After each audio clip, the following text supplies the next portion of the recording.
আমার পিছে রয়েছে ময়নামতি ওয়ার সিমেট্রি, যা 1944 সালে তৈরি করা হয়েছিল। এই ভিডিওতে আপনারা দেখতে পারবেন এখানকার ইতিহাস, কমনওয়েলথ কী এবং কমনওয়েলথে যুদ্ধ কেন সংগঠিত হয়েছিল। তো চলুন দেখে আসা যাক এই ভিডিও।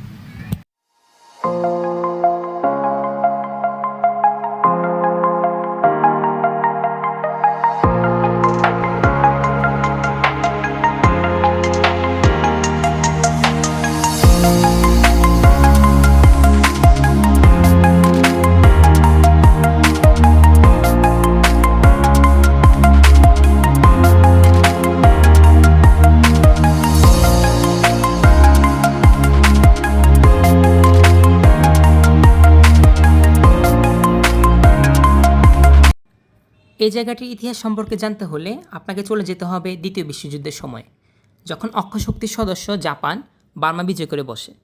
বলতে পারেন এই বিজয়ই দক্ষিণ পূর্ব এশীয় থিয়েটারের উদ্বোধনী পর্ব, যা 4 বছর ধরে অনুষ্ঠিত হয়েছিল। যদিও পরবর্তী সময়ে অক্ষশক্তির পরাজয় ঘটেছিল। অভিযানের প্রথম বছরই জাপানি সেনাবাহিনী ব্রিটিশ সাম্রাজ্য এবং চীনা সেনাবাহিনীকে বার্মা থেকে চলে যেতে বাধ্য করে এবং একটি নামমাত্র স্বতন্ত্র বার্মিজ প্রশাসনিক সরকার গঠন করে দিয়ে যায়। এই যুদ্ধে প্রায় 45,000 কমনওয়েলথ সৈন্য নিহত হয়। তাদের স্মৃতি রক্ষার্থে 9টি সমাধিক্ষেত্র তৈরি করা হয়েছে, যার একটি হলো এই ওয়ার সিমেট্রি।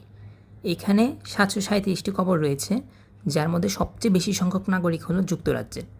এই কবরগুলো 3টি জায়গায় বিভক্ত রয়েছে। প্রতি বছর নভেম্বর মাসে সকল ধর্মগুরুদের সমন্বয়ে এখানে একটি বার্ষিক প্রার্থনা অনুষ্ঠিত হয়। আজকে ভিডিওটি এ পর্যন্তই। যদি ভিডিওটি ভালো লেগে থাকে অবশ্যই লাইক করবেন, আর এরকম আরও নিত্য নতুন ভিডিও পেতে আমার ফেসবুক পেজকে ফলো করতে পারেন, কিংবা যদি ইউটিউব থেকে দেখে থাকেন তবে সাবস্ক্রাইব করতে পারেন।